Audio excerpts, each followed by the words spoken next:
فاسألوا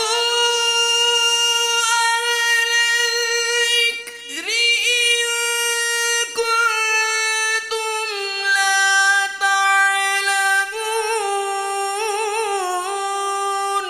تو اے لوگو علم والوں سے پوچھو اگر تمہیں علم نہ ہو۔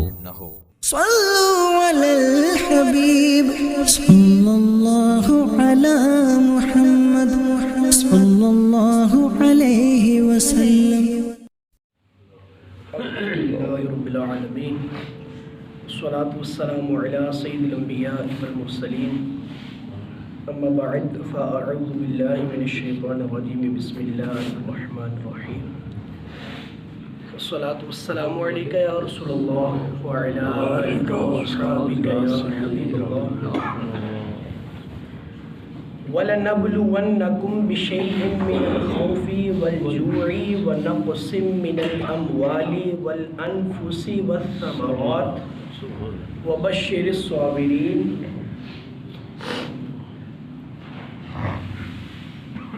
اور ضرور ہم تمہیں آزمائیں گے کچھ ڈر اور بھوک سے، اور کچھ مالوں اور جانوں اور پھلوں کی کمی سے، اور خوشخبری سناؤ ان صبر والوں کو۔ انسان کے پاس بہت ساری نعمتیں ہوتی ہیں، جب ہم پیدا ہوتے ہیں تب سے لے کر موت تک، اور موت کے بعد بھی بہت ساری انعامات نعمتیں ہمیں ملنے والی ہیں۔ لیکن ایسا ہوتا ہے کہ کبھی اللہ تبارک و تعالیٰ ہمیں آزمائش بھیجتا ہے۔ یہ آزمائش بھیجنا یہ نہیں ہے کہ مطلب شاید ہمارے ساتھ ہے، یہ اللہ نے اپنے سب سے خاص لاڈلے بندوں پر بھی بھیجی۔ حضور جان عالم علیہ السلام ارشاد فرماتے ہیں کہ اللہ کی راہ میں جتنا میں ستایا گیا اتنا کوئی نہیں ستایا گیا۔ تو یعنی جو سب سے محبوب بندہ ہے اس پر بھی آزمائشیں آئیں، پھر ان کے بعد جو محبوبین تھے انبیاء کرام ان سب پر بھی آزمائشیں آئیں۔ کتنے انبیاء، حضرت ایوب کو دیکھیں، ان کو کتنی بیماری رہی۔ حضرت موسیٰ علیہ السلام اپنے وطن کو چھوڑ کر ہجرت کرنے پر مجبور ہو گئے۔ اسی طرح حضرت یونس کو مچھلی کے پیٹ میں رہنا پڑا۔ اسی طریقے سے اور جتنے بہت سارے انبیاء کرام، ہر نبی کو بہت ساری آزمائشیں آئیں۔ تو جب انبیاء کو آ سکتی ہیں تو ہم کس باغ میں ہیں؟ تو ہمیں بھی آزمائشیں آتی ہیں۔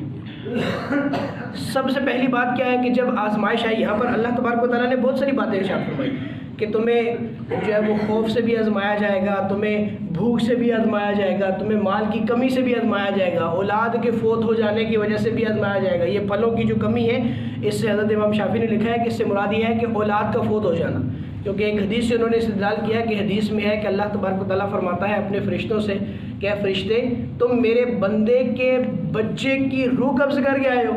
تو فرشتے کہیں گے جی ہاں یا اللہ۔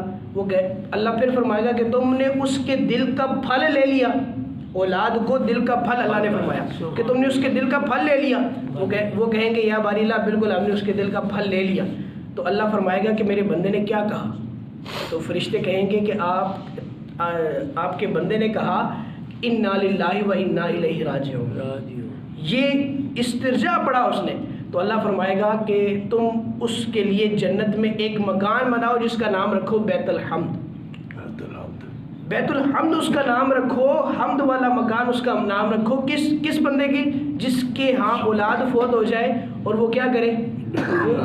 استرجاع پڑھے، وہ حمد بجا لائے۔ یعنی ہم نے کیا کرنا ہے؟ اپنی ہر آنے والے سب سے مطلب ہم قیمتی نعمت کس کو سمجھتے ہیں؟ اولاد کو۔ تو جب اولاد کی جانے پر اگر آپ حمد کریں گے تو اللہ تبارک و تعالیٰ کیا کرے گا؟ ہمارے لیے جنت میں مکان بنائے گا۔ یعنی یہ ایک طرف نعمت کے چلے جانے سے جو آزمائش آتی ہے، اس آزمائش پر اللہ تبارک و تعالیٰ نے جتنے بھی یہ انعامات رکھے ہیں، مصیبت پر صبر کرنے کے جتنے فضائل رکھے ہیں، وہ اس لیے تاکہ ہمیں مصیبت پر صبر کرنا ہمارے لیے آسان ہو جائے۔ اللہ تبارک و تعالیٰ کتنا مہربان ہے کہ آزمائش میں خود ہی بھیج کے ہمیں آزما بھی رہا ہے، لیکن اس کے ساتھ ہمیں بہت سارے انعامات بھی دے رہا ہے کہ یہ صبر کرو گے تو یہ۔ اور صبر کسے کہتے ہیں؟ صبر یہ ہے کہ ہم پر جیسے مصیبت آئے سب سے پہلے صبر کریں ہم۔ ایک تو یہ ہے نا کہ جب مصیبت آ جائے اور ہم واویلا کر لیں، رو پیٹ لیں، اس کے بعد کہہ جی اب ہم صبر کرتے ہیں، تو وہ صبر تو نہیں ہے کہ جیسے ہی مصیبت کا پتہ چلا کہ آپ کا یہ نقصان ہوا، فوراً زبان سے حمد کا کلمہ نکلے، فوراً زبان سے اللہ کے شکر کا کلمہ نکلے یہ ہے صبر، یہ ہے اصل صبر۔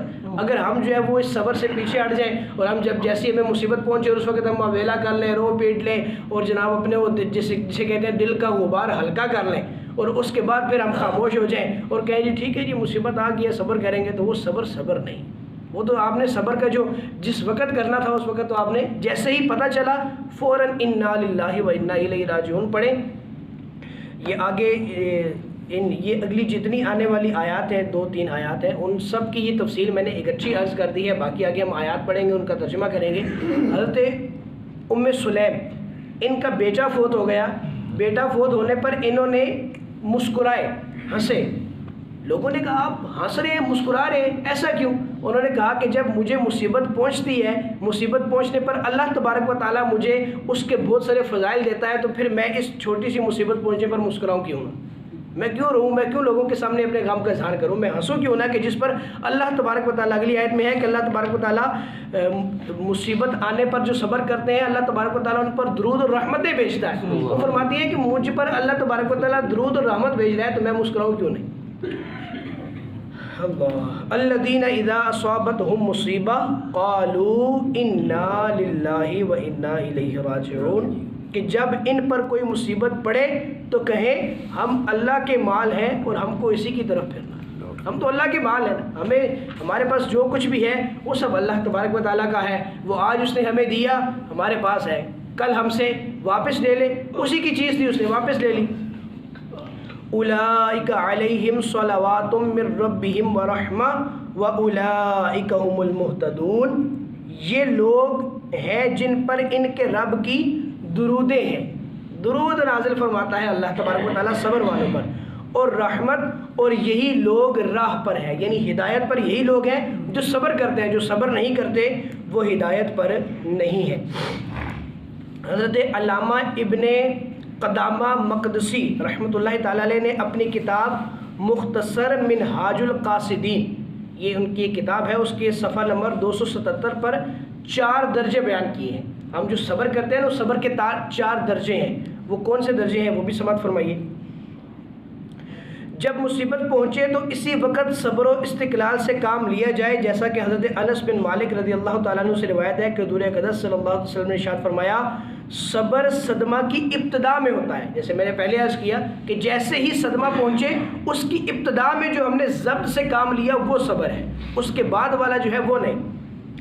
مصیبت کے وقت انا للہ و انا الیہ راجعون پڑھا جائے کہ جیسا کہ حضرت ام سلمہ رضی اللہ تعالیٰ عنہ کا عمل اوپر گزرا کہ انہوں نے اپنے شوہر کے انتقال پر انا للہ و انا الیہ راجعون پڑھا۔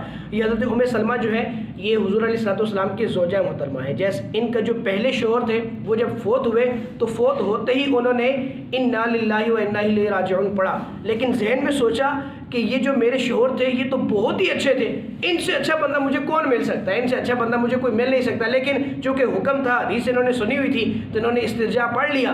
تو کچھ ہی وقت بعد، کچھ عرصے بعد حضور جان عالم علیہ السلام نے جب ان کو نکاح کا پیغام حضور کی طرف سے ان تک پہنچا تو یہ خوش ہو گئی، انہوں نے کہا ہاں واقعی حضور سے بڑھ کر تو کوئی اچھا ہے ہی نہیں، تو پھر یہ حضور علیہ السلام کی زوجیت میں آ گئی۔ تیسرا جو ہے وہ یہ ہے کہ مصیبت آنے پر زبان اور دیگر اعضاء سے کوئی ایسا کلام یا فعل نہ کیا جائے جو شریعت کے خلاف ہو، جیسے زبان سے اللہ تعالیٰ کی بارگاہ میں شکوہ شکایت کے کلمات بولنا، سینہ پیچنا اور گریبان چاک کر لینا، یہ بھی صبر کے منافی ہے۔ اور چوتھا یہ ہے کہ صبر کی سب سے بہترین صورت یہ ہے کہ مصیبت زدہ پر صبر کے آثار ظاہر ہی نہ ہوں۔ جیسے میں نے وہ بچے کے فوت کی بات بتائی کہ ان کا بیٹا فوت ہو گیا اور بیٹا فوت ہونے پر انہوں نے کیا کیا، مسکرانے لگ گئے۔ مصیبت کے آثار ہی ہم پر ظاہر نہ ہو، یہ صبر کی سب سے بہترین صورت ہے۔ کوئی بھی غم آ جائے، کوئی بھی مال چھن جائے، کوئی چوری ہو جائے، کوئی ڈاکہ پڑ جائے، کوئی اولاد چلی جائے، کچھ بھی معاملہ ہو جائے، بس خاموشی، ایسا جیسے کسی کو کچھ پتہ ہی نہیں چلا۔ اللہ مجھے اور آپ کو بہترین صبر کی مثالیں عطا فرمائے، بہترین صبر عطا فرمائے، آمین بجاہ